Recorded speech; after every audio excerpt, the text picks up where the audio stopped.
everybody. This is Talk Like a Lady. It's a podcast where we find out all about our favorite ladies. I'm Carly Morton. And I'm Jessica Fontana. And I'm Kim Patterson. Hi, Kim. Welcome. Thanks for having me. Yeah. Kim is I'm Jessica, my sister-in-law. So, yeah, she gets to come and have fun with us today. What are we drinking today, Kim? Today, I am drinking one of the 12 beers of Christmas that we're doing at my work. It's Einstok Icelandic Arctic Pale Ale. It's delicious. Is it good? It's very good. I like pale ales. It's lighter than an IPA, but stronger than the light beer that we usually have. Yeah. So it's good. I like it a lot. Good deal. Who is your badass lady? The badass lady that I like to talk about is my friend Jennifer Shields. And the reason why she's a badass is because she is a pilot. She's a commercial pilot. And the story that makes me think that she's such a badass is that when we were in college, I was working for a company that trains pilots. And she had come in as an intern.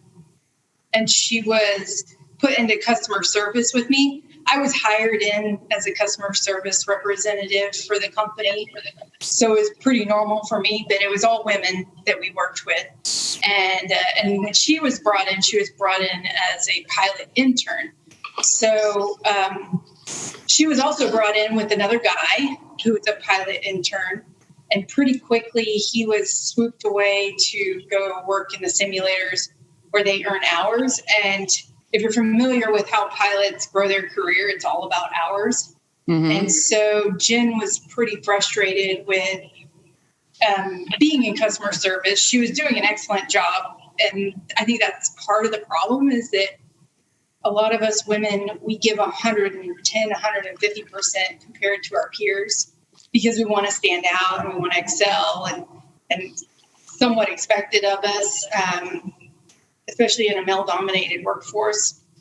So she's doing great in customer service. So they think she's doing great. She likes what she's doing. She's getting along with people. So they're leaving her there.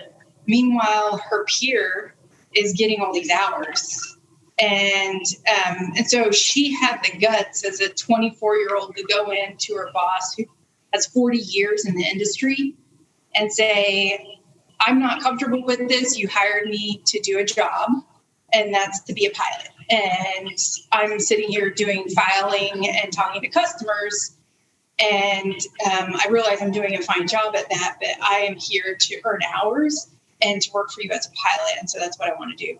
And then she started getting the hours and she started getting into the training classes. And so I think it was really brave of her to step up and ask for what she wanted. And still work her ass off for what she wanted. And I've carried that with me throughout my career because there have been many times where I've come against the same kind of scenario where everybody assumes that what I want is where I'm at because I'm doing such a great job. And for me to excel and get the opportunities that I want, I have to go ask for them. They don't necessarily just fall into my lap like some of my male counterpart peers would have. So I definitely feel like I'm where I'm at in my career because I've had examples like Jen in my life to help me get there and help me see how I can do that in a way that's effective. That's awesome. Yeah, because it's hard to do that. Like it is. Well, for me especially because I don't like confrontation. Yeah. So I'm just like, I guess I'll do customer service for the rest of my life. Okay. Yeah. But I'll sit back and be resentful, and then my work will start to suffer, and I never actually get what I want. Mm-hmm. Instead, and I'm going to take everyone else down with me. Exactly. Fuck everyone. It is really hard though. It's hard to do that. And I think so much of the time, when women do say what we want, not all the time, but it does come off or it shouldn't, but people assume like we're just being pushy or bitchy or whatever. And so like, I always have that in the back of my mind because I overly worry about what people think of me. So that's hard. That is definitely admirable. And you have to Jennifer sounds awesome. You have to do it in a way that doesn't turn other people off, because they're just doing the best that they can do as well. They think that they have your best interest in mind. And I've heard it countless times in my career. You know what? Take a break, enjoy where you're at. You do a great job. We're going to keep you here for a while. Don't worry about losing your job. You're fine.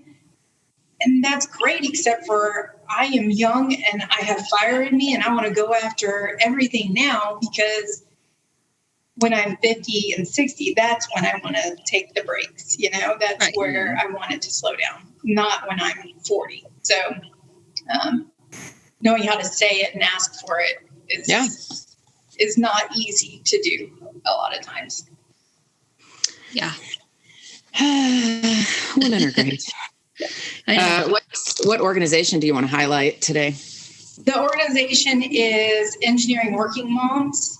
It's a group that I was introduced to through Facebook. And it's a group of women that talk about different problems that we have inside of this Facebook group. And the reason why it's important is because they're engineers. So a lot of them work in male-dominated industries, and they're dealing with problems like the example that I just gave you that Jen dealt with. And then they're moms too. So us being moms, Jessica, you and I, we both know we got to juggle a lot, and we've got so many contradictory things rolling around in our heads that it's hard to decipher on your own. And having a group of women that I can reach out to, and they'll come back with tons of opinions, which is great. So then it helps me become a better person in understanding other people's perspectives on things, and makes me see outside of myself. And the other thing that's really exciting is that we do different projects together. So a lot of the women in the group I've done projects with in the past through work or through the community here in Wichita. They're not all women in Wichita. They're all over the world. But a lot of these women I know because they're in the Wichita community as well. And then one big project that we're working on right now is writing a book together.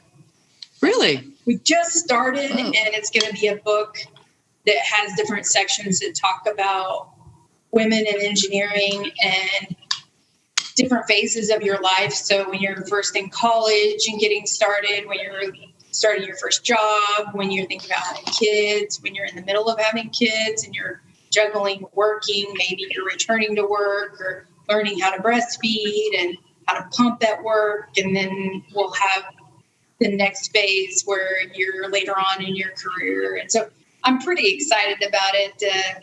That's awesome. I've always wanted to write a book. Sounds really cool. Yeah. It's nice to do it with a group of women. It's less intimidating this way. Yeah. I mean, why do you think Carly and I are doing a podcast together? Exactly. Right. You do it together, and then you can support each other, and it's fun instead of being all serious. Right. Yeah. Right. And that's, I feel like that's something that it's not, I mean, obviously it's a group for women engineers, but I mean, really any field, all of those things are things that every woman in the workforce has to deal with, Mm-hmm. So yeah, even though it's engineering moms, then it can be used like other people could get, really good information out of it. Yeah. That's cool. That's exciting. Really cool. So, is it going to be, when you say, are you working with just the Wichita ladies to write a book, or is it the whole, all of you in this group, or kind of figuring out who's going to do what? That's what it is we have a big group of women who have volunteered to help write the book. A certain portion of that group has volunteered to write on certain topics. Nice. And then we found that there's a bigger part of the group that they don't really want to write the book as much as they'd like to help edit it and give perspective. So that's where we're at right now. Is we've broken up into different groups on topics, and then we're writing around our specific topics, and then we'll get back together in January and see how far we've gotten. I imagine it's probably going to take a couple of years to write the book and get it all put together. Yeah. Yeah, because that's a lot of... Yeah. But it's a lot of work, but it's cool that there's people that are like, you know what? I don't want to write anything, but I'll edit it for you because editing sucks. And, just like, okay, I'll help, but I'll do this part of it. And that'll help, get different perspectives into the book and get it finished. That's really cool. And everybody would then feel like they had a part in it, which I think is really special too. So that's awesome. Yay. And what's nice about this group is that we're all pretty fact-based women because we're engineers. And so we can pick apart different things, and it's more scientific than it is personal. So it's nice to have somebody with that kind of mindset editing the book, so that way it feels like, okay, we're going to have a really high quality book, and it's not going to end up a crappy book because people don't want to hurt each other's feelings by saying that doesn't make any sense. So you're right. Right. Very cool. Well, what the hell is this sentence? Exactly. And I've had that a couple of times with some of the stuff that I've written. But I should probably elaborate on that. What is this? That's cool. All right. Well, do you want to tell us about growing up, like where you grew up, how it was? Yeah. I grew up I started in a small town in Kansas, Conway Springs, Kansas. And my parents divorced when I was in the second grade. And then my mom is originally from Wichita, Kansas. And so we moved to Wichita to be closer to her work. And I think that was one key step in my life that made me who I am today, moving from a very tiny town to a larger town. I mean, Wichita has maybe 400,000, maybe 500,000 people when you include the metropolitan and the outlying suburbs. And so the opportunities that I have had growing up really expanded when my mom moved us to Wichita. I grew up Catholic, which influences a lot of what I think and do, even though I'm not a practicing Catholic. I grew up in a pretty strict Catholic family, but also a family that was messed up. My parents divorced, which is not acceptable in the Catholic Church. And my mom remarried multiple times, which wasn't acceptable in the Catholic Church. So I think that I got a nice perspective on how people can have really extreme religious views and don't necessarily have to follow that. You should be asking yourself lots of questions on why do people think the way that they think, and it's okay for me to think differently than other people. So I went to Goddard High School, which is a suburb of Wichita, and then I went to Wichita State for my bachelor's and my master's degree. I'm an engineer, and I started out in aviation. So I worked for an aviation company here in Wichita. But I moved away for a little while. I was kind of bored with aviation. It wasn't something that I was super passionate about when I was a kid. So I moved to Missouri, and that's where I met my husband, who's related to Jessica. And then he's really passionate about aviation, and he likes to fly. And the company I was working for was falling apart. They were going to go bankrupt. And so we moved to Wichita together, and he got a job at one of the aircraft manufacturers here in town. And I was able to get my job that I had before back. And we've kind of been here ever since. I always kind of wanted to move away again, but then we had our son, and then I grew my career more and more in the company that I was working for at the time. And so it just never really happened. But I also have some other side businesses. So we have some rental property that we do. And then I have a lip balm business that I do on the side. And I always have kind of wanted to just quit my job and run my own business. But that's never really come to fruition. My lip balm hasn't taken off the way that I'd like it to, and it won't support the lifestyle that I want. So, Right. So I keep working my day job and in hopes that one day my lip balm will get picked up by some big famous person. But right now I work for a food service company. I run the company, and I run it for a guy that used to be married to my mom. So kind of a weird story there. Awkward moment at the Thanksgiving dinner. Thank God for COVID. We don't have to have Thanksgiving or Christmas. But when I was a kid, my mom, she was married to a guy who started his own business. He started a vending business, and he hired me when I was 15, and I couldn't get a job anywhere else. And he let me do all kinds of crazy stuff that no one would let a 15-year-old girl do. I was cleaning machines. I was taking them apart and putting them back together. I was running a forklift. I was lifting heavy things. I was driving a truck during the summertime and filling pop machines. And then during the wintertime, I was doing his books for him. And so he never, he just expects a lot. And everything he threw at me, I wanted to do because I want to get paid.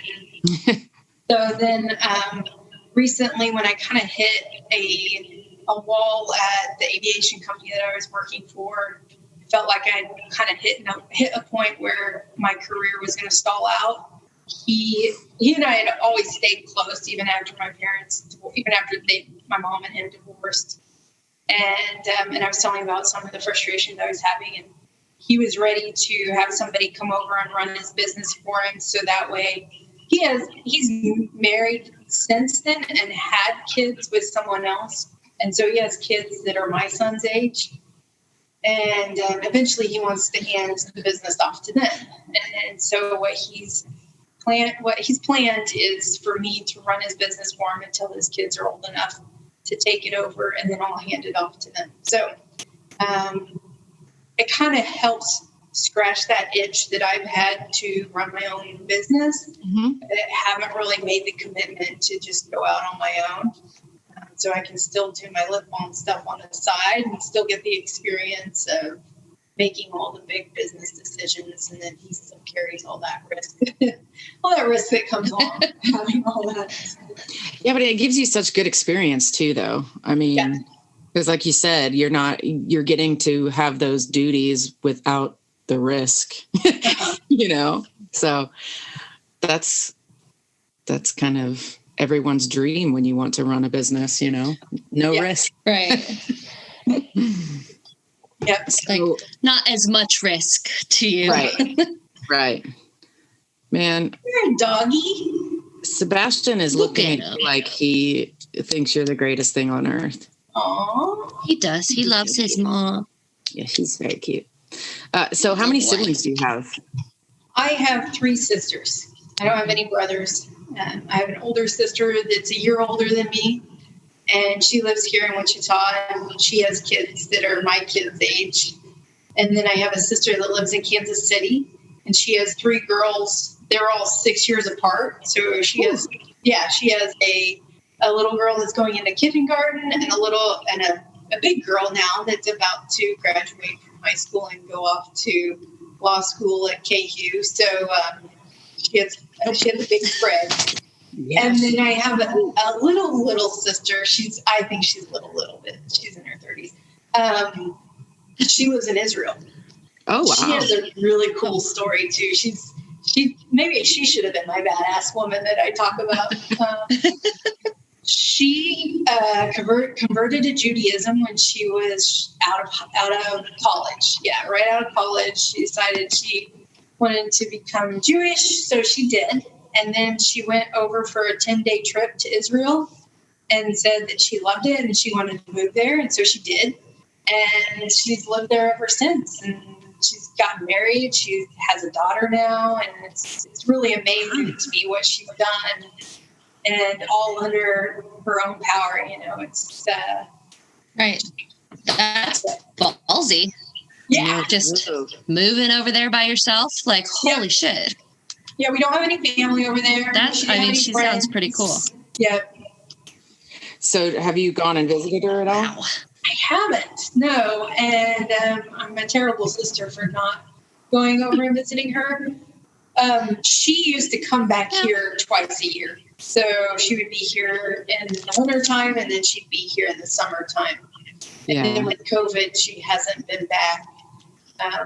And she just had her daughter a year ago. So I think even with COVID, without COVID, she probably would not have been back this year. And that probably would have spurred me to go over and visit her. But it's another doggy. Yeah. But yeah, so eventually I would like to go over and visit her once there's not a 14-day quarantine on both ends of that trip. Right. Yeah. Hopefully sometime that'll happen. One more reason. The traveling. One more reason that COVID is a big bastard. Yep. I am dying. Big old stupid bastard. I love to travel and it is killing me. I keep looking at Google, the flights on Google to different places and thinking, man, I should just go ahead and schedule something. And then I know. Don't do it. It's not worth it. Right. Because you're just going to have to cancel it. Yep. At this point. I mean, in our other countries, even letting Americans in, I don't know. Probably not. Yeah. We were banned from like everywhere for a long time. Like we were looking at flights and everything was super cheap because nobody's going anywhere. Mm-hmm. And then you're like, what am I going to do? What am I going to do? Go there and just sit in a house? Like, no, not going to do it. Son of a bitch. If you ladies could travel anywhere right now, where would you go? Ireland. I would love to go to Ireland. I think that would be so great. That's where we were looking. We were like, you know what? We could plan this trip for next summer, but now it can't stop, won't stop. So it's probably not okay. Listen, if I'm going to Ireland, I don't want to have restrictions. I don't want to worry about because I want to go to every fucking little pub that I come across. Right. Be like, just be walking by and be like, time for a beer. Yes. Be like, just, I won't, but I just want to like stand by people and listen to them talk. But, right now you can't do that without worrying about COVID. So I'm with Tom, like right at the very beginning of this, Tom through his work had won a cruise, which we're not like, we've never really wanted to do a cruise because it feels restrictive to me. So I've never, but it was free. So, I mean, like flights, everything was free. So we were like pumped. Mm-hmm. But we were supposed to leave March. Oh, what was it? It was it was wasn't it the 24th or something like that? It was towards the end of March. So genuinely when all of this stuff kicked off was when we were supposed to go on our cruise. And we were so excited to actually get to fly somewhere and like have time away from the kids. And then, all these months later, I'm in my house with my children. With all the people that you wanted to get away from you. Right. But yeah, no, I that is something I'm with you. Traveling is, hell, I turned 40 a few days ago and we were going to have like a fun weekend, like friends and everybody were going to go. And then that was ruined. And, big picture though, my family's healthy and I can, like, it makes me sad that I can't travel, but it's okay. We'll get there someday. It'll happen again. Someday. And we're all pretty lucky that our lives haven't been devastated by this. And in a year, we will be able to travel. Yeah. I keep trying to tell myself that when I go into work every day and all of my friends are at home getting to work in their jammies. It's okay. Yeah. You still have a job. Yeah. Keep it together, woman. Yeah. I work, plus, it's not that great. I mean, it's awesome. I love working at home. I don't like teaching though. So that just like notches it up. Like you can wear jammies all day, but when you're a fucking teacher, it sucks. I am so glad that I didn't go into the teaching field. Man, that's terrible right now. I am a horrible teacher. I have no patience. And like, I don't know what the fuck they're doing. I'm just like, I don't know. Did you read about India? I just make noises until she goes away. I feel like my brain is kind of adapting a touch. But also I'm pretty sure I'm at the same time losing brain cells because oh God 100%.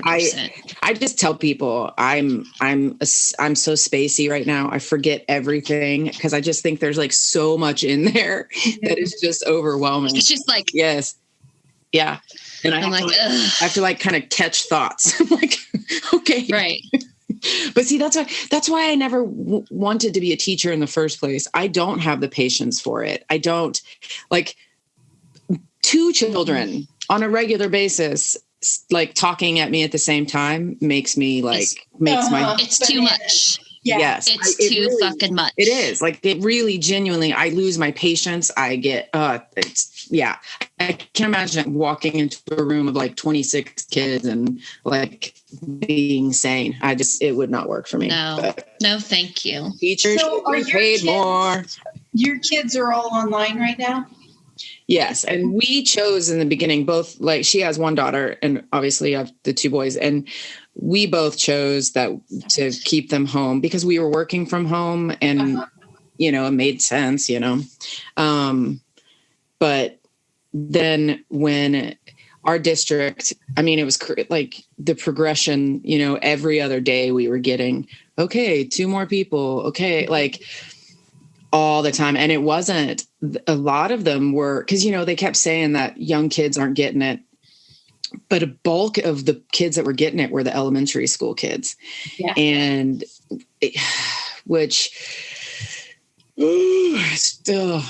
I'm just ready for worry it's too much sometimes, yes. Just worrying about stuff. But yeah, they're complete. Everybody's online now. So Lord knows when that's going to change. I don't know.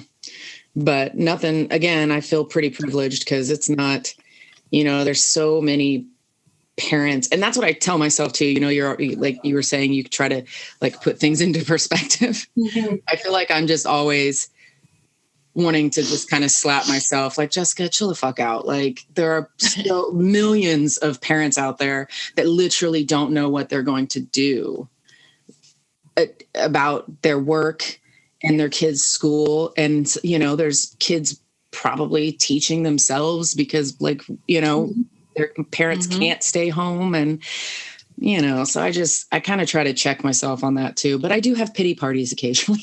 I think you're allowed to have pity party. I think you can have both. You can you can feel sorry for yourself and feel sorry for others that have it way worse.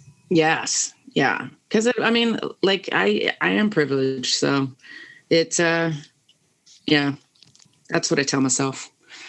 Sam's still going to school. His school has stayed open, and it's during the springtime he was at home, and we were taking turns with.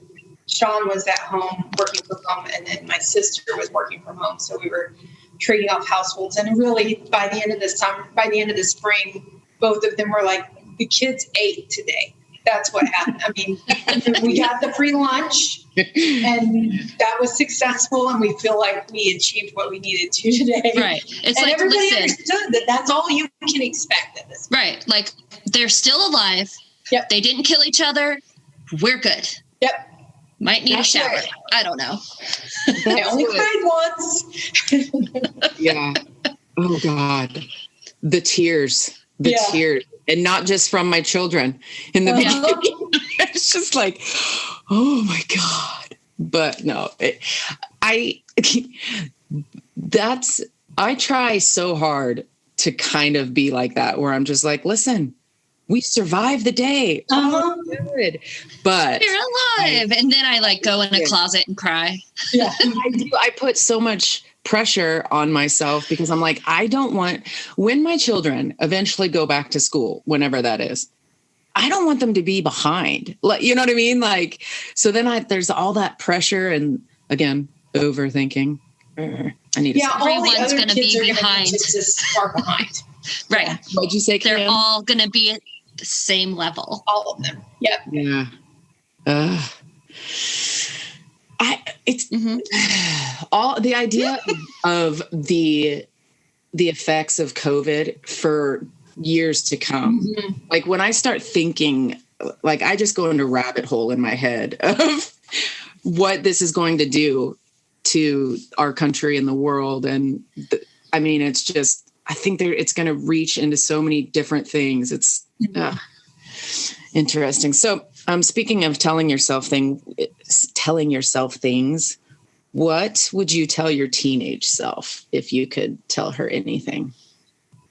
I would tell her to keep working hard and stop settling for things that seem out of reach. So I would tell myself, go to a different college. Don't settle for Wichita State because it's cheap and it's close and it means you can move out of your parents' house faster.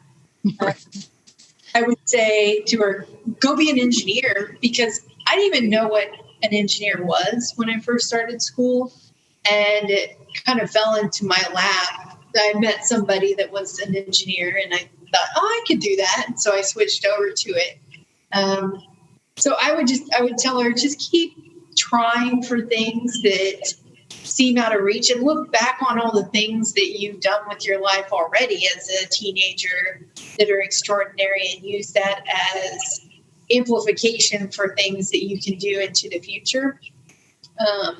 Because I think that I could be more than what I am today if I had worked even harder when I was younger.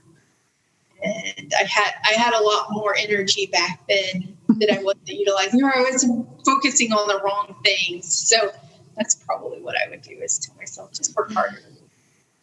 I feel like that's what every teenager does, though, is focus on the wrong things. It's what they're known for. I would not have listened to myself, but right. That's why we've said it before. It's like such a bummer that your brain isn't even developed when you're having to make all these huge life decisions. And it's incredible. But I mean, you seem like a pretty good self-starter there, lady. So yeah, I mean, you're doing pretty well for yourself. So. It didn't turn out too bad. So right. So who would you say were your woman influencers in your life, or when you were younger, now, or? I have had a ton of women influencers, and that's why I am who I am today. And they're all very different. So my mom, for sure, she worked her ass off when we were kids, and we were poor, but we didn't know that we were poor. We just thought that our mom was mean. Wanted to not give us things, and that she was trying to teach us a lesson on how to manage money. And so as an adult, I look back and think, man, all the knowledge that she invested in me as a person, and she did it because she needed to back then, but she did it in a way that made me feel like, okay, I'm learning something from this. It's not because we're put upon and we got unlucky, and so we're a poor family. And then I've had women throughout my career that I have met through different networking groups, and they're all very different. There's definitely the engineer type women that I've met that they are very passionate about what they do and very focused. And I love talking to those women because they don't see a lot of drama or noise. They focus in on, these are the things that are important to me. And they're kind of a type A personality. And I love that because they're this is where this box is. Everything goes in this box. And we don't mix things together. And then I have a lot of women friends that are artists, I have a friend, Jan May, that her brain is wired completely different from any other woman I've ever met. And when I talk to her, it's like we're talking a different language, even though we're both speaking English. The things that she talks about that are important to her, everything weaves together and everything's connected.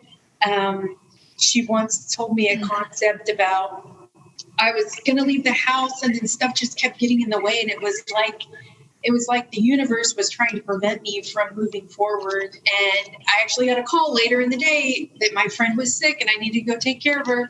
Had I left and done the things that I meant to do that day, I wouldn't have been there for that phone call. And even though the engineer and the scientist part of my brain says, none of that doesn't make sense. Right. Stuff like that. It's just luck and coincidence. There's no universe out there controlling things. It's still so cool to get to hear somebody else's perspective. And so those are a lot of the women that have influenced me. I like that you can appreciate both sides, though, kind of the dreamer and the more logical, because that's, that is, I'm kind of with you. Like, there's a part of me that's like, yeah, whatever, the universe, but that's a really nice way to look at it, though. Like, what a nice way to go through life thinking that, I don't know. That's cool. I like that. That we're all being nudged in the direction that we're supposed to go in. Yeah. And stop fighting it so much. That's what I love about her mentality is like, don't work so hard. Quit fighting it and then just let it take you wherever it's going to take you. And then there's that other personality in me, the other women that I've met that are like, no, you have to work your ass off for what you want. It's not just, no one's going to give it to you. So go push hard. Yeah. It's finding that happy medium, I think. Yeah. Between the two, appreciating it. So through all of this, what was your dating life like? Pre-marriage? Pre-marriage, I had lots of different boyfriends.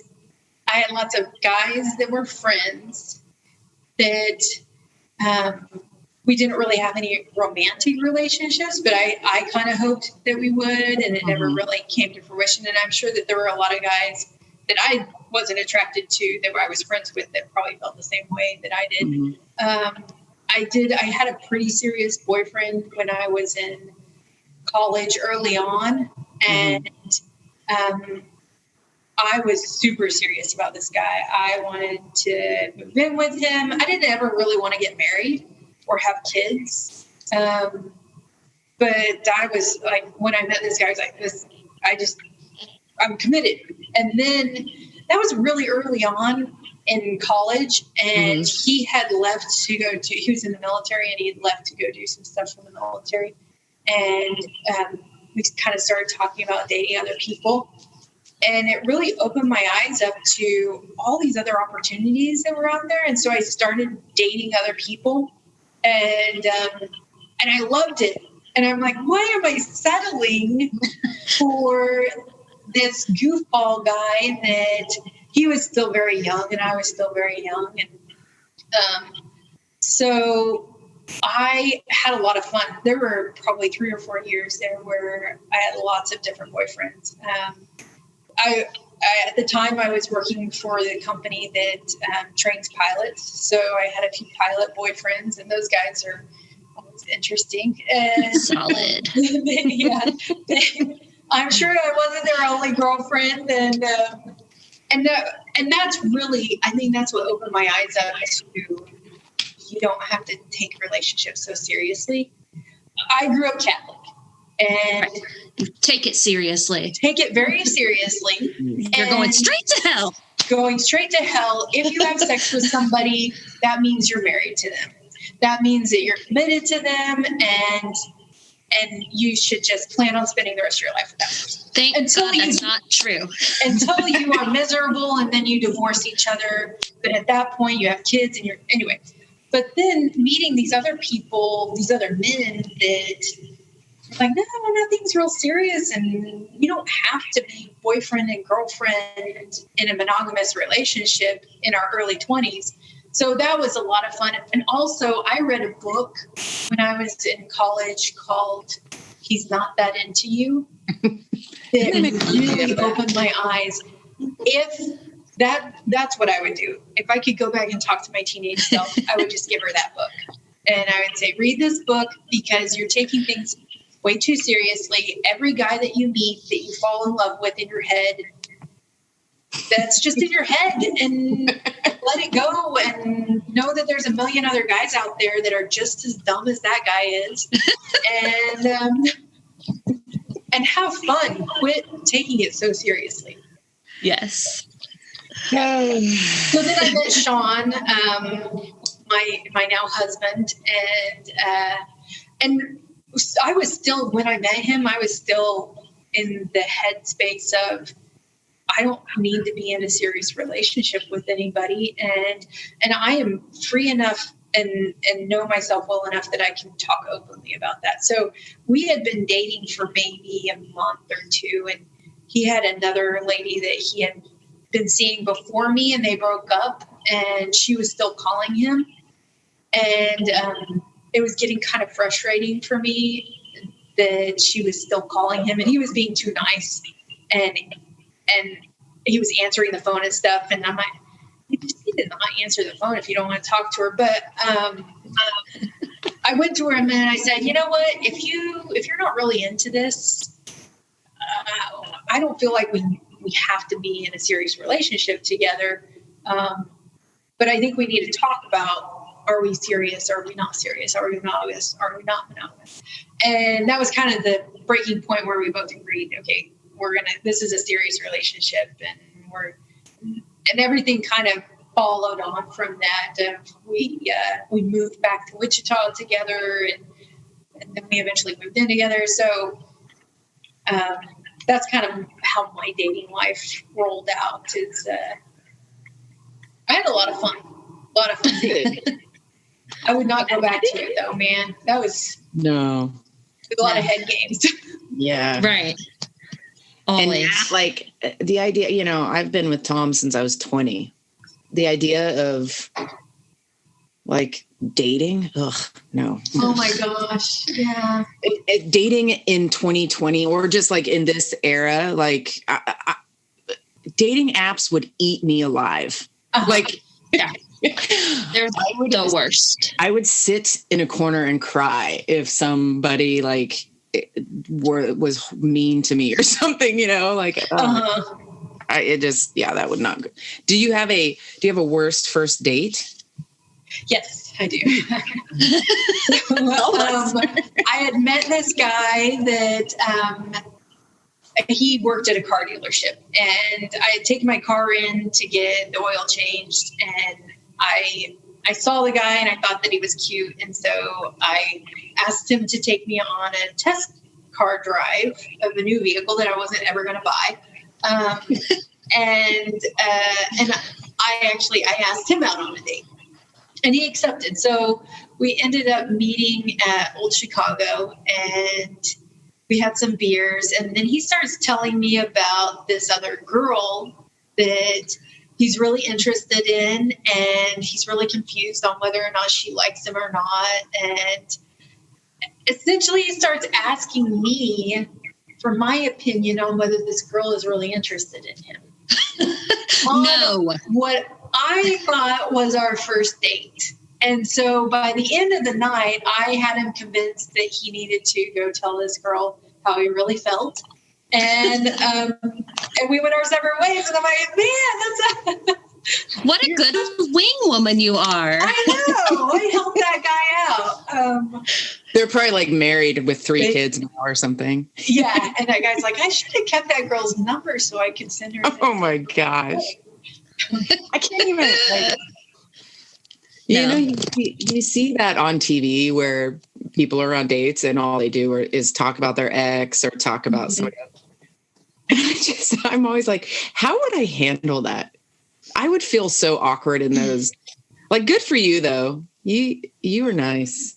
Well, the guy at one point, he had said during the date, there were some red flags. He had said something about how he wanted to be a doctor. And so he had started going to medical school and it didn't work out. And stuff wasn't making any sense. Like he was kind of like he was lying to make himself look really good.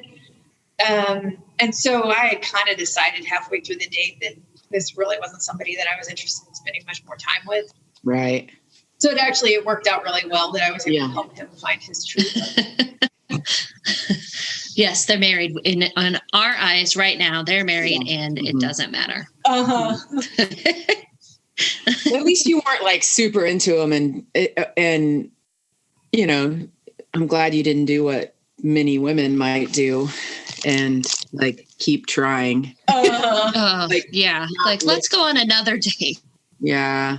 What is it about? And I, you know, this is me, a younger version of me too. What is it about women so much of the time where we don't listen to red flags? Mm-hmm. We like, just pass those fuckers right on up.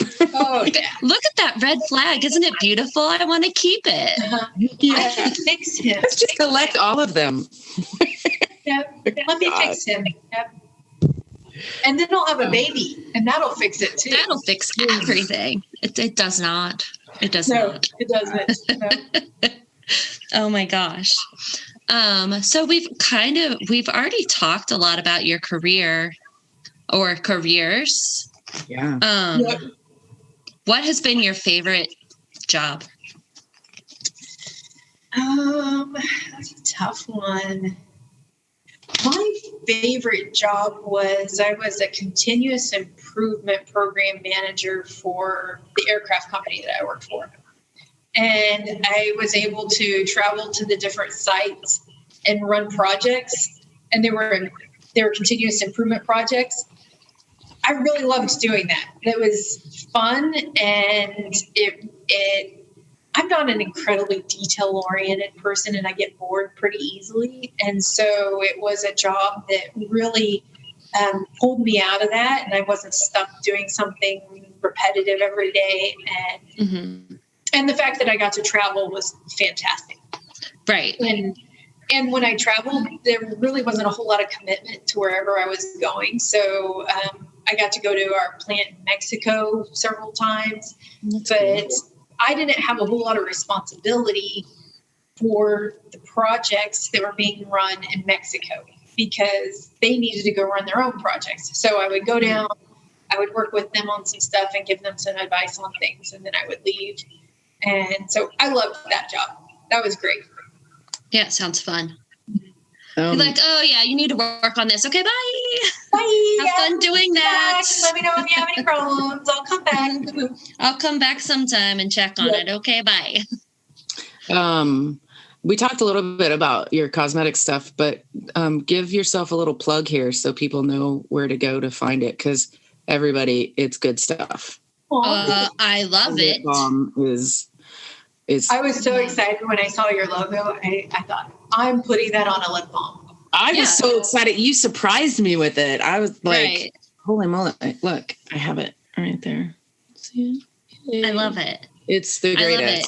The one, I'm like, anything with mint, let me put it on my mouth.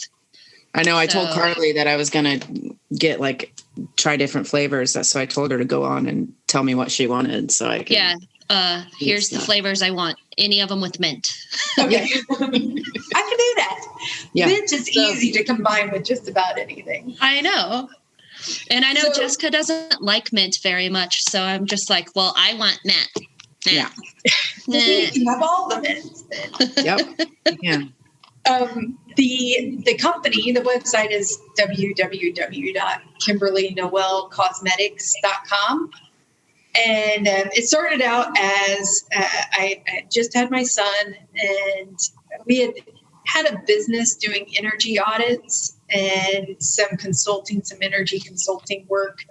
and that business had kind of fallen apart. It didn't fall apart. It was, we had a kid, and neither of us had the energy to put the effort into it. And so we decided to close it, and I was heartbroken. And so I figured I wanted to start something of my own that I could just do in my own time, and I could put effort into it or not put effort into it. So I thought, I'll make makeup because I am an engineer, so I can figure things out. So I started making makeup like Bare Minerals. So it was loose powder, and I made eyeshadow. And then I started making some lipstick, and that was really hard. But then to do a promo, I made some lip balm, and I put it in these little packets and mailed it out to all my friends and colleagues and stuff to kind of advertise my business. And they loved it. I got so much good publicity off of that I said, well, why don't I just go ahead and start making regular lip balm and selling it? And it kind of grew from there. And me and my friend April, we grew it a little bit more. We started going to farmers markets and craft fairs and selling it to the public. And then I got into a couple of stores. So I'm in Hallmark stores. Nice. I just got into a Hallmark store in Overland Park. Nice. Yeah. Cool.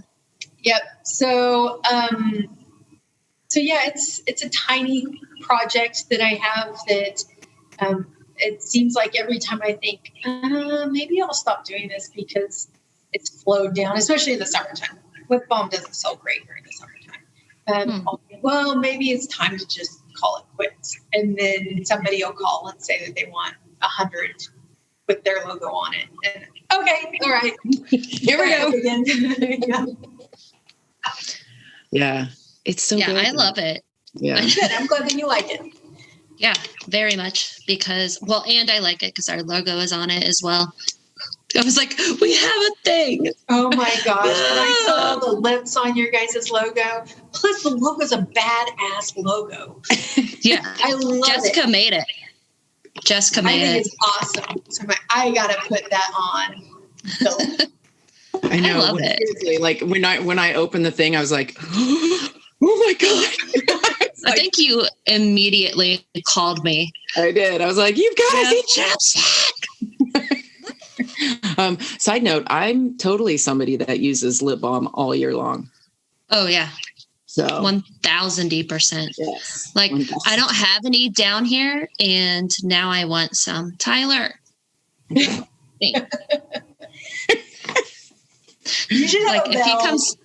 if he comes down here and just like tosses a lip balm at me and it hits me, I'm gonna be so happy. Is Tyler actually sitting there listening to this right now, or is he like walking away as it's recording? Oh, I'm sure he's not listening. Tyler. Okay. So Tyler's my husband, and he's the like producer engineer guy. So he's listening on one end so that maybe he makes sure that everything sounds okay. This is my random thought. One more thing about your lip balm that I love so much. Do you guys, when you wear like chapstick brand or anything, do you know what I'm talking about? When it's like, it makes your lips, I don't even know the word for it, but it gets like all weird feeling, like the texture, and it's like real thick. Yes. Yeah. Thick. Yes. Like a layer. Yes. And I end up like wiping it off like half the time because after a while it's too waxy or something. Yeah, it's really annoying. Yours does not do that, and I love it. It's more oil based than wax based, and I think that's what helps. It has a lot of lanolin in it. Yes. Yeah, and I didn't even know what lanolin was until I had Sam, and it's what you use when you breastfeed. And man, why don't we put this on our lips too?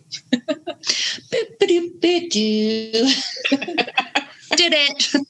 Dude, you need to you need to make little sticks for breastfeeding women too. Yeah. That would be amazing. No, it's really because good. They have these thicker lip balm. It's like I I've bought them before, and I've tried to make lip balm in them, and there was just too much lip balm. It was like a big old fat. Yeah. Like the fat, like when you have sunscreen lip balm, Yes. it comes in a bigger stick. Yeah. Anyway, everybody should go there and try it because it's really great. And I love it. Do it. Ladies, I'm glad that you like it. We do. So, okay, I'm asking, are you an introvert or an extrovert? I am definitely an extrovert. That was my choice. I get tired though. So like an introvert, I need alone time to recharge. And if I'm around people for too long, I end up getting irritable and feeling like, okay, all my energy has been sucked out of me and I need to go be alone for a little while. But I don't like being by myself for very long. And I don't like being in my own head for too long. So I'm definitely an extrovert. Yeah. So that's another reason why COVID is killing me right now, because otherwise I would be going out a couple times a week in the evening times with friends for dinner or meeting up with the ladies for a girls' night. And what's happening. I know I'm an introvert, but I thrive more in smaller groups like book club and things like that. And we haven't been able to meet in person since Carly, was January the last one that we actually met face to face with people? I don't remember. I don't remember if a long we met ass time. February or not. It was a long time. It was just, Carly, are you an introvert? I'm an introvert, but I have extrovert tendencies. Like I like to go to concerts. I don't like all the people. So then, but if I drink enough beer, then it's okay.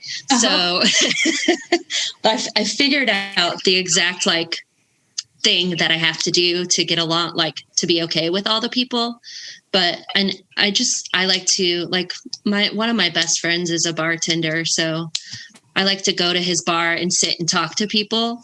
But also that's drinking, and I can put up with people until I can't put up with people, and then I gotta go. So that's what I love working at my house. About introverts is that introverts, it's not that they don't want to talk to people. It's just that when you do talk to somebody, you want it to be genuine. Yeah. And I don't want 1,000 people. Well, and I need an out. If Tom and I are going somewhere, I tell him, I'm like, what time are we going to come home? Because I need to know that, and I never, ever look forward to even the funnest things. And I know that I will have fun. I never look forward to it ever. Until you're there. Yeah. You're there and you're like, oh yeah, this is good. Yeah. Yeah. I think God, I should back out. I should back out. I should back out. And then, okay, this is fine. Even I think book club might be one of the few things that I do look forward to, but that's because I'm a book nerd. So, but I never ever look forward to it. What books are you reading right now? I am listening to White Fragility right now. That seems like a heavy one. It's not very long though. Yeah, it's not too bad. And I mean, a lot of it is nothing new to me, just because I've been trying to learn a lot in the last few years. But I have another book that Nancy, my mother-in-law who's in it, I can't remember, what the hell is it called? I don't remember what the book is called. I haven't started it yet, but I usually will listen to a book or two at a time, so I have options. I normally am reading multiple, romance novels are like my dessert books. I don't have to think. I can just read them. It's not heavy. It's not, so I tend to have a couple of those right now, but I'm kind of in between a bunch of books because I've been so busy with stuff lately. So yeah. Carly, what are you reading?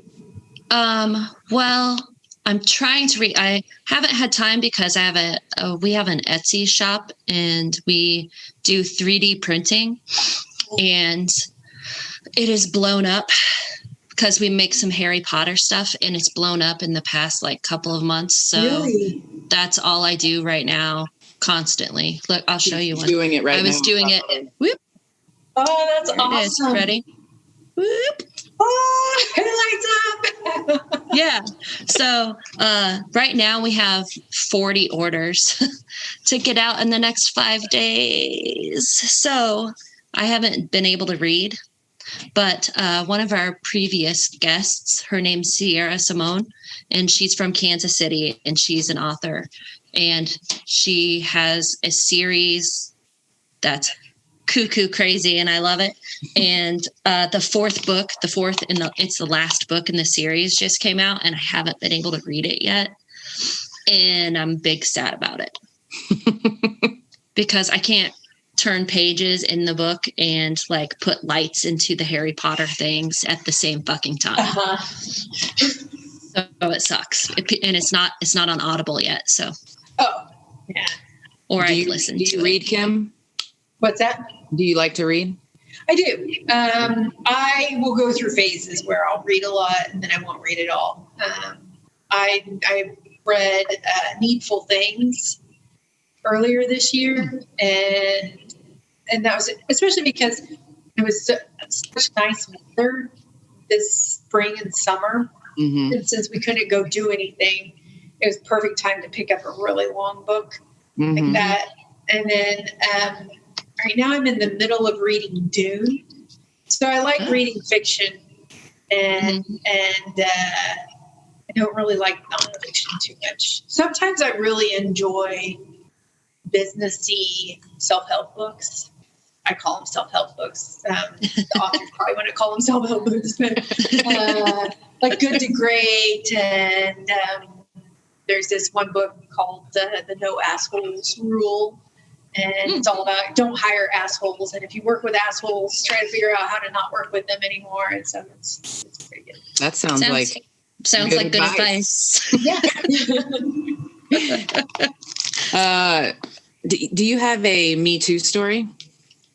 I don't really have a Me Too story. I guess the closest thing that I have to a Me Too story would be reading that book when I was younger about He's Just Not That Into You, and learning about how to be a confident person, a confident woman, and to not throw yourself at people that aren't going to do anything for you or just manipulate you and use you and then leave you hanging. So I guess that's the closest thing that I have to a Me Too, is that there were a lot of relationships that I had when I was younger that I think the guy was not as interested in me as I was in him, and he took advantage of that.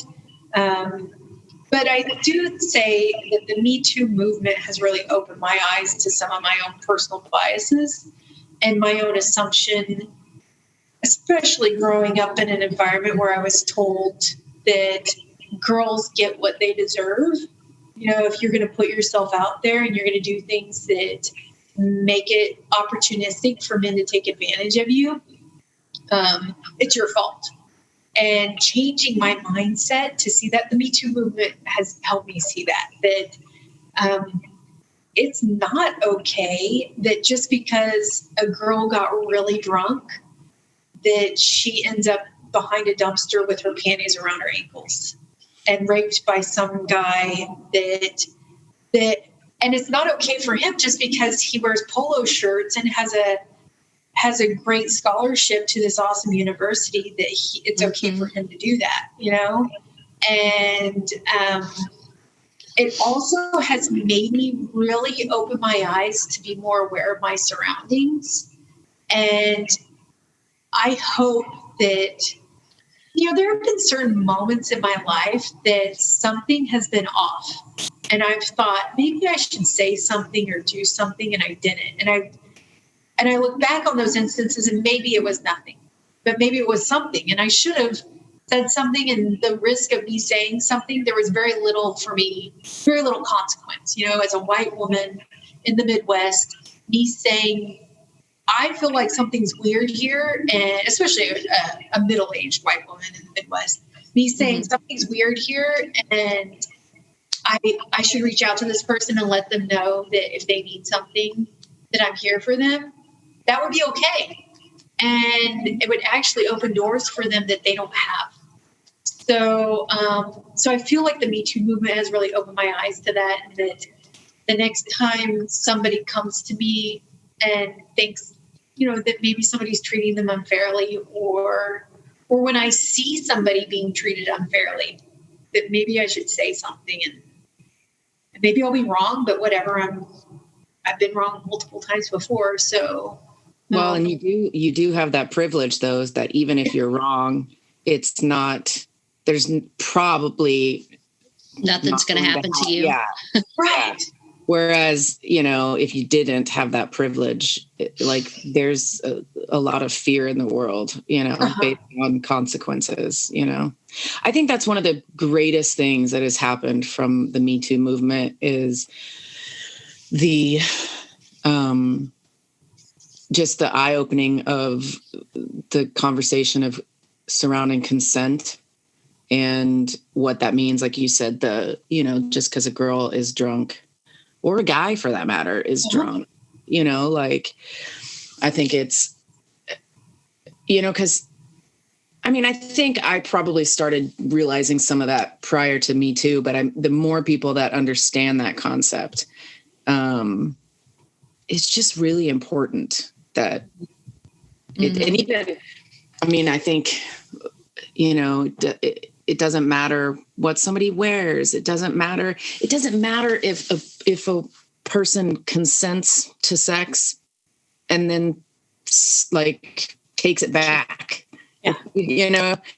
I think, because I guarantee you, teenage Jessica, if I had consented and then midway through decided I didn't want to anymore, I guarantee you I would have continued. I guarantee you. I would have not felt like it was okay to say, never mind, can we stop? You know what I mean? Like, which is sad to think, but I know I would have, just because I know I would have. And but we're built as women, we're raised to make people comfortable. Yeah. And if I have to be uncomfortable for a little bit to make somebody else happy, there are often times where I find myself doing that, and sex is one of them. I know there have been times in my past where, you know what, okay, I get halfway through and I'm like, I'm not having any fun. And there's so many other things from years of being taught to just lay there and take it. Yeah. Just stick it out and don't make people uncomfortable. Don't make this awkward. Quit being weird. Just relax. If you just relax, here, have some more wine. Yeah. Oh, God. Yeah. Exactly. Yeah. And the conversations around victim blaming and I like the conversations that are like, the more I learn, the more I can teach my two boys that will eventually be men.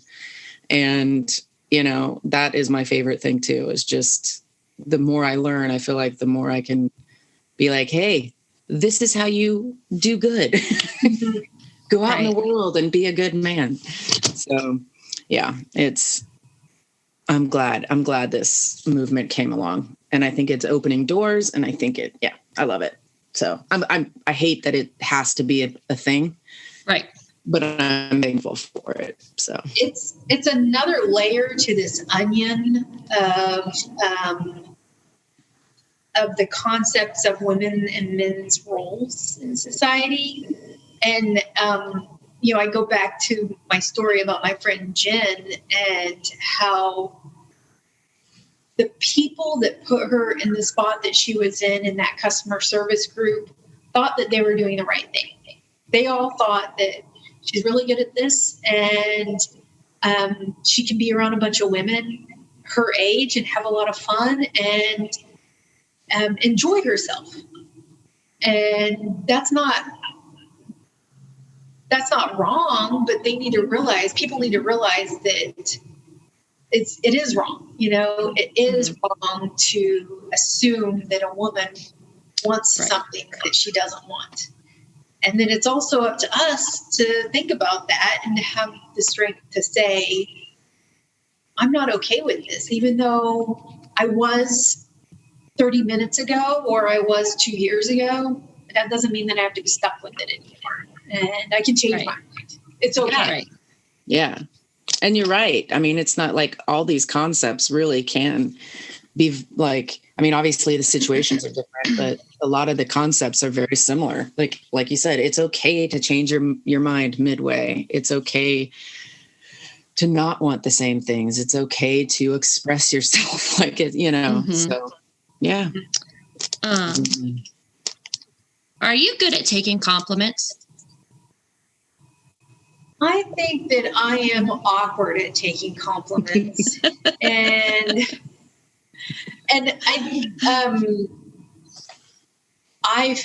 I want to redirect them. And I feel really great when somebody gives me a compliment. And then I feel like, okay, I have to figure out something to compliment you on now. Because I want you to feel as good as I feel. Yes. Well, so I've been told that I should, just be okay with it, just accept it. Yeah.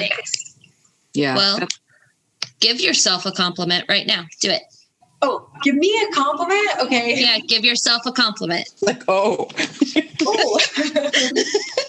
Well, I don't know if I'm comfortable with that. But, you know what? I'm impressed at how well I have done this year. And it has been a hell of a year.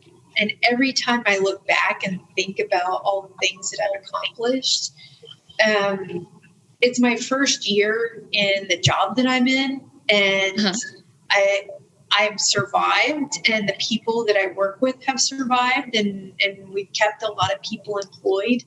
And I'm really proud of that. And I think that all has to do with that.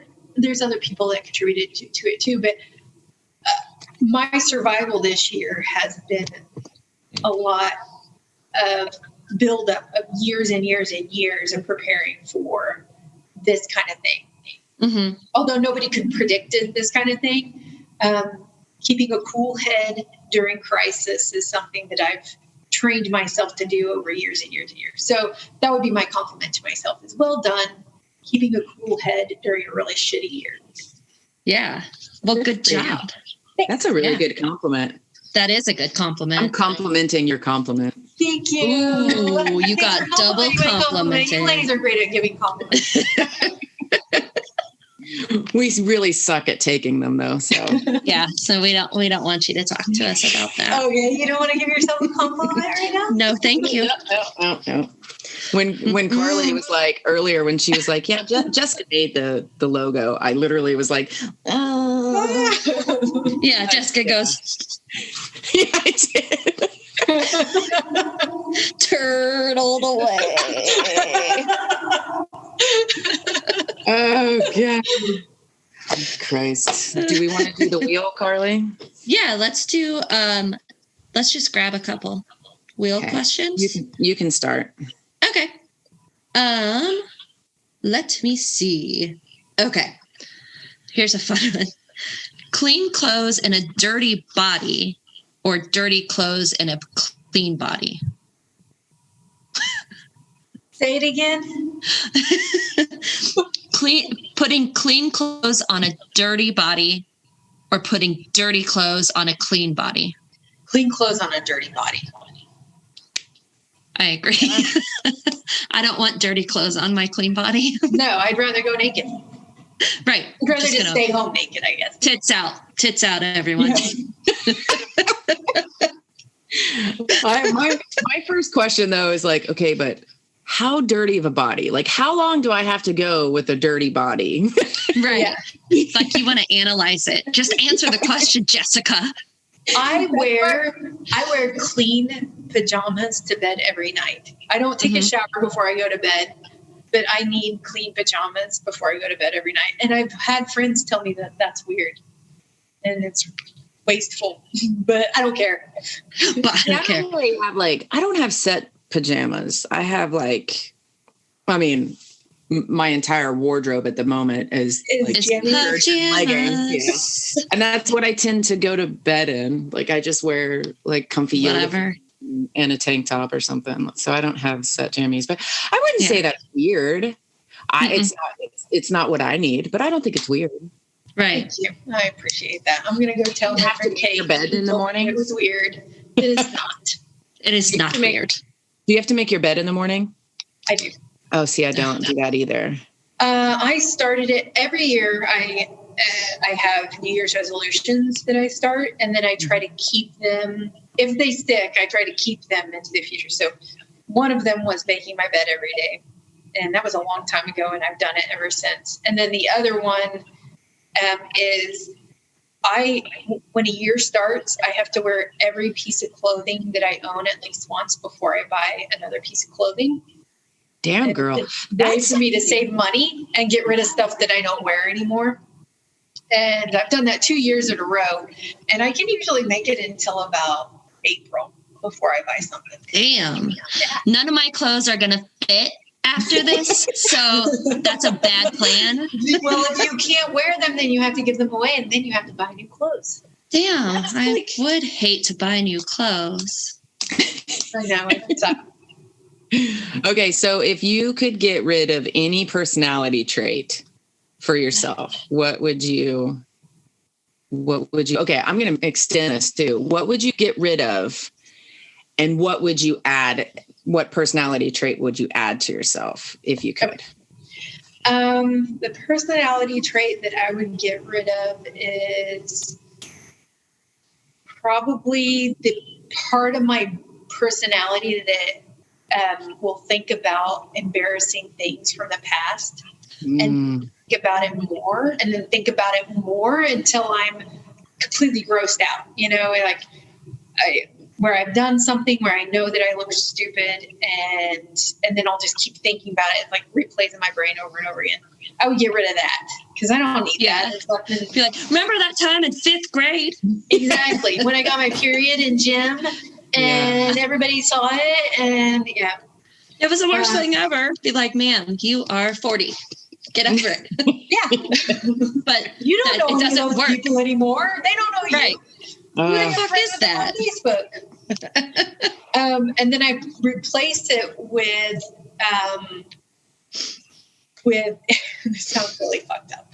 But, okay, so there are people out there that are bipolar and they have these manic moments where they are very successful people because they'll not sleep and they'll work on something for days and days and days and days. And like the guy that started Zappos that just passed away, I was reading that part of the reason why he may have passed away is because he had alcohol and addiction problems, but also probably part of the reason why he was so successful is because if he had this bipolar and an obsessive compulsive personality where he could get amazing things done that other people didn't have the commitment. That's what I would want to replace it. That sounds terrible, but I would want to replace that with this, manic working. Yes, this manic desire to get something achieved that I haven't been able to get done. Because I get lazy or tired or distracted. Yeah. Oh man, distracted is my jam. Yeah. I think that I'm a master at multitasking and I'm just terrible at it just like everybody else is. But Right. Well, because bosses like it when you say you can multitask, but it just means that you're not doing shit. Right. Man, I'm so good at multitasking and my bosses are all like, start a bunch of shit. Yeah. You start and then just don't finish things. And I'm like, this is stupid. Do you want to do one more, Carly? Oh, sure. Hold on a second. What's your guilty pleasure?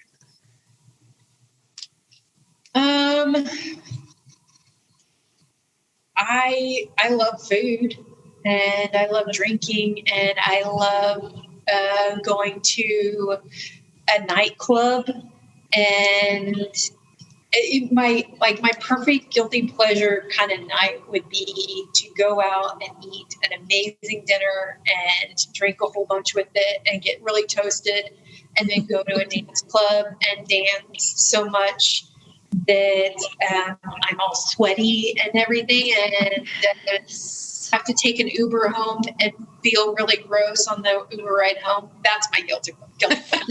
I love doing that kind of stuff. I don't do it very often because I'm a responsible grown up.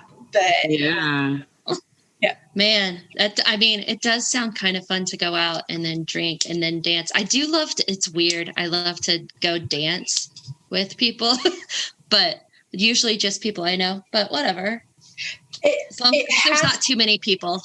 Yeah. And the stars have to align for all that to happen, where I wouldn't go out to eat at a nice restaurant and not get toasted enough where I couldn't go down, Right. You eat too much and then you're so full and then you just want to go home, go to bed sometime. Yeah. So it's not something that I can always achieve. Right. Be like, well, I tried. Yes.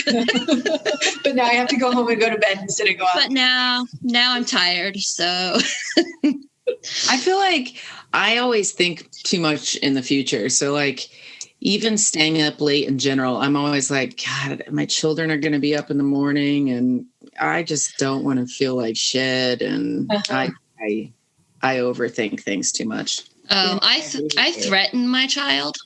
I'm like, listen, I'm going to sleep in. And if you wake me up while I'm trying to sleep in, I will end you. That's parenting 101. That's brilliant, I mean, you have to set boundaries. Right. Right. My kids are grown up now. It's not that big of a deal, but I swear it's like I have like PTSD for lack of, not trying to, make light of that, but like of just the lack of sleep. So it's like I still like think of that like they're two still and gonna wake me up. Yeah. Right. After you've only had 3 hours of sleep. Ugh. Yeah. Ugh. So bad. I'm so glad that part's over. Can you guys? So this is what I'm insanely thankful for right now is yes, I have 2 children and yes, I am teaching and working at the same time, but I don't have babies right now. Oh my God. It would be terrible to have a baby right now. Yes. I mean, like, I know there's wonderful things, but in my brain, the idea of like working and taking care of an infant, God, I know that my brain, I really admire the hell out of people that are doing that. Cause I just know that my brain, I would struggle so much with that. Yeah. I'm not sure that I could maintain sanity at that point. So I'm thankful. I can't maintain sanity right now. Well, correct. But even more so if I had an infant. Ugh, gross. Or if you had one kid in school and one kid not in school. Oh God, it was just, I admire people.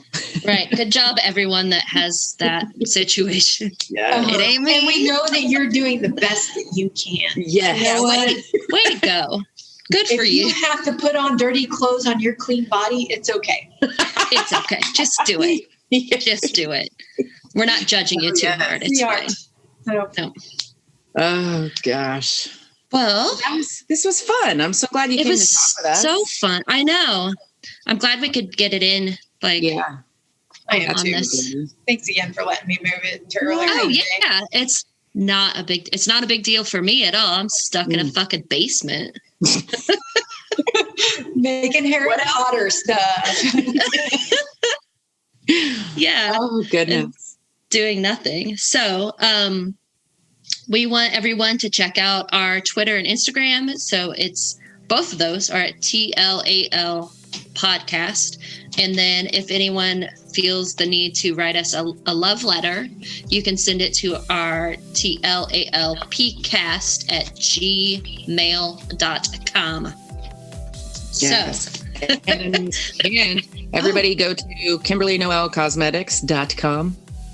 Yes. And here's to ladies. Let's start listening to what they have to say. Goodbye. Bye.